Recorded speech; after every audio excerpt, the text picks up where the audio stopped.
ایماندار لڑکا۔ ایک دفعہ کا ذکر ہے کہ کسی شہر میں ایک مشہور چور رہتا تھا۔ ایک دن اس چور نے اپنے بیٹے کو پاس بلایا اور کہا، اگر تمہیں مجھ سے محبت ہے تو تم چور بننا ہی پسند کرو گے، اس کام میں تمہیں بہت فائدہ ہوگا۔ بیٹے نے جواب دیا، ابا جان، اگر میں آپ کی نصیحت پر عمل کروں گا تو کوئی میری عزت نہیں کرے گا اور میں لوگوں کی نظروں میں گر جاؤں گا۔ میرا دل کہتا ہے کہ میں محنت کر کے اپنے لیے روزی روٹی کماؤں اور عزت کی زندگی بسر کروں۔ چور یہ سن کر بہت خفا ہوا اور بیٹے سے کہا، کیا تم نے نہیں سنا ہے کہ اپنے باپ کا حکم ضرور ماننا چاہیے؟ تو میرے حکم سے انکار کیوں کرتا ہے؟ تمہیں چور بننا ہی پڑے گا ورنہ میں تمہیں گھر سے نکال دوں گا۔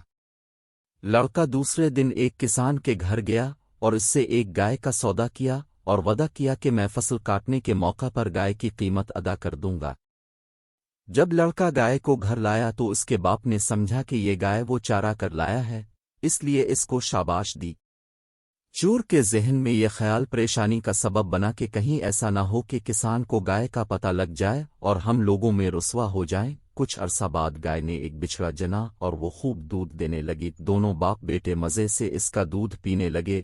جتنا دودھ چور پیتا تھا اتنا ہی اس کا لڑکا بھی پیتا تھا، مگر چور روز بروز نڈھال ہوتا گیا کیونکہ اس کے ذہن میں بار بار یہی خیال آتا تھا کہ کہیں گائے کی چوری کا راز کھل نہ جائے اور وہ رسوا نہ ہو جائے۔